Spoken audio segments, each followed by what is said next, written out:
Hi, Baran. All right. Hello, Sydney. Why don't you introduce yourself? Okay, I'm Parnell Herbert. I am the godfather of the most beautiful young lady in the world.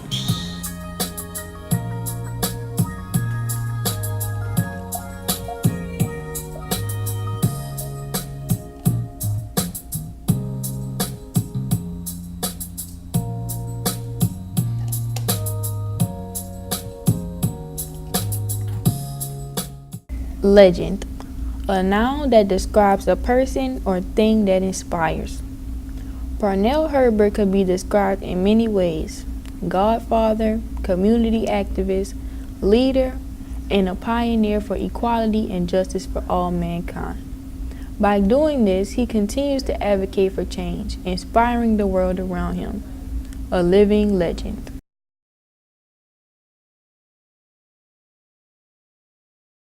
I was born in Charity Hospital in New Orleans on the colored side. When I was born, the hospital was separated from colored to white. And it was back in 1948. Family lived in the Lafitte Project. We actually lived in a one-bedroom apartment, and there was 9 people in that house. Back during that era, growing up in a project, it was more of a family environment. Today's world, projects considered rougher, more violent, but back then it was a wonderful place to grow up. I was a little bit of a problem child. I was suspended 3 times in the first 3 months in 10th grade. And after that third suspension, I just decided, why go back? Every time I go back, all they do is suspend me again. And it was all about blaming them and not me. So after that first year, I decided I would go back. And I went to Clark, and they wouldn't take me back. So I had to go to Booker T. Washington. But by then, I had gotten used to making my own money and being what I called a man. At 16 years old, I decided I didn't want to stay in school, so I dropped out of Booker T. Washington. But I knew that for me, there were 3 paths to take. I would either be killed in the streets, become addicted to drugs, or wind up in prison. My 2 older brothers were both in the Navy at the time, and they convinced me that I should join the Navy. So I joined the Navy, and that was a big change in my life. I worked on the flight deck of an aircraft carrier for 3.5 years, and it's the most exciting period of my life. Just feeling these planes, feeling the power and the energy from this aircraft, fueling the planes, loading bombs on planes, and this was during Vietnam. So during that era, I actually did 3 cruises to Vietnam from the ages of 17 to 20 years old. At that time, the voting age was 21 and the drinking age was 21. I went to Vietnam and back 3 times, and I could not vote, nor could I buy a drink.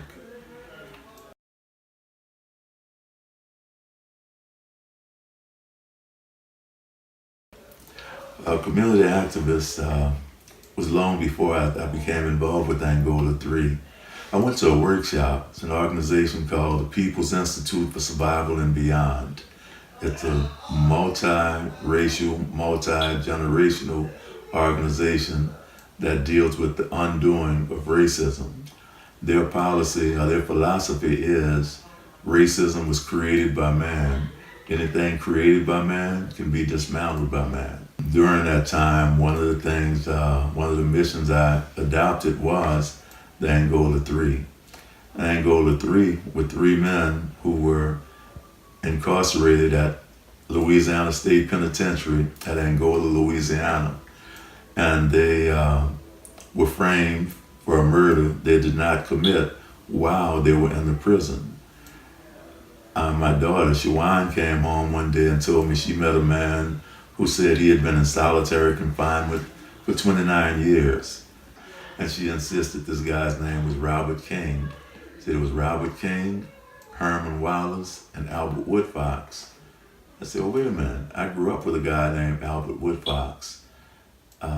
And she said, well, come on, let's look at the computer. And this photograph came up of a kid that I grew up with. I said, that's Fox. That's the guy I grew up with. And that's when I got serious about learning about the Angola Three and their plight. And those brothers, their story was amazing. Robert King, the brother that she met, actually did do 29 years in solitary.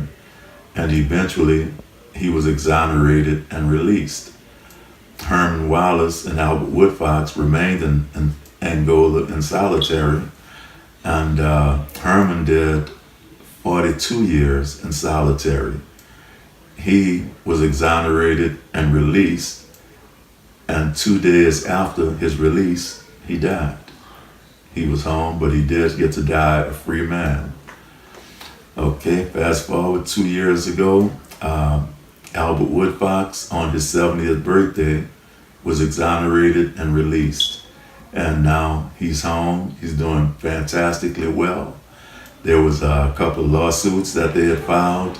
They won those suits, and Fox has bought himself a house and a car. He bought his daughter a house and a car. He's taking care of his family, his grandchildren, and he's just doing fantastic. It does my heart good to think of where this brother came from, what he went through, and where he is now. It's a wonderful thing to see.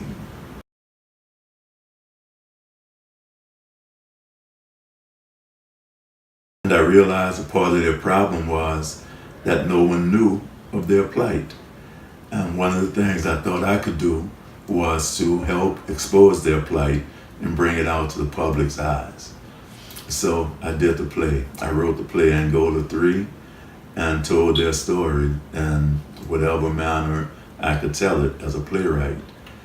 That was after my first play, The Motherland Before They Came, because I've always been political. Everything I've done, I don't know, throughout life really, has been political. A lot of people like to compare them to Nelson Mandela.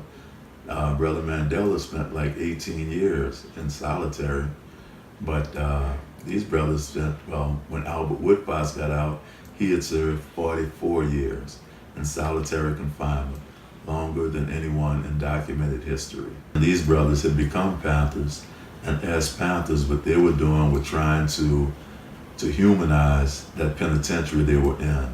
Angola was the most brutal penitentiary in the nation. Inmate rape, beatings, segregation. It was just a horrible place to be. These brothers got indoctrinated into the Black Panther Party. They adopted the 10-point plan with the Black Panthers, and they put an end to inmate rape in that penitentiary. They put an end to the abuse.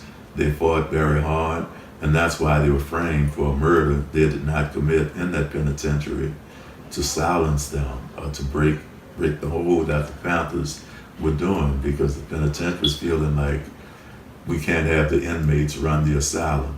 It was all about shutting them down. So they were framed for these murders. But even while they were in solitary confinement, they were still able to do the work they were doing before, and preventing some of these young inmates from being raped and brutalized, better conditions at the penitentiary.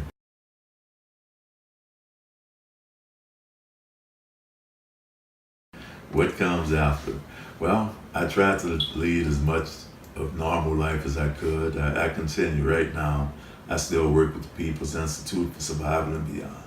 We continue to do Undoing Racism workshops. I've become very close to Robert King and Albert Woodfox, the two surviving members of the Angola Three.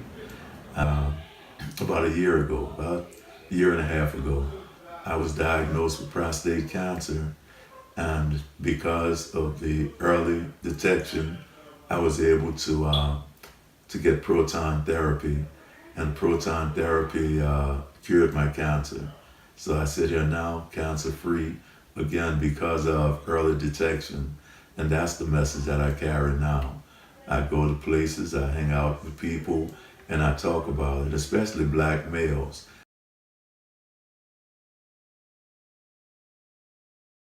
New Orleans was not a bad thing. I see so many advantages elsewhere. At one point, I wanted to live in San Diego. In fact, during my travels in the Navy, I went to several different countries and states and cities. I always said there were two places I saw that I would want to live if I didn't live in New Orleans. One was San Diego, California, and the other was Vancouver, Canada. They were just very clean and I mean, there were flowers on the interstate instead of trees and weeds like we have here. Opportunities in other places. New Orleans is not a very opportunistic city. And I would suggest for the young people growing up today, it's fine. New Orleans is a good city. You've got your family, friends, all our culture and traditions, but there are opportunities elsewhere. All right, we're done. We're done. Thank you. It's been a pleasure. Thank you.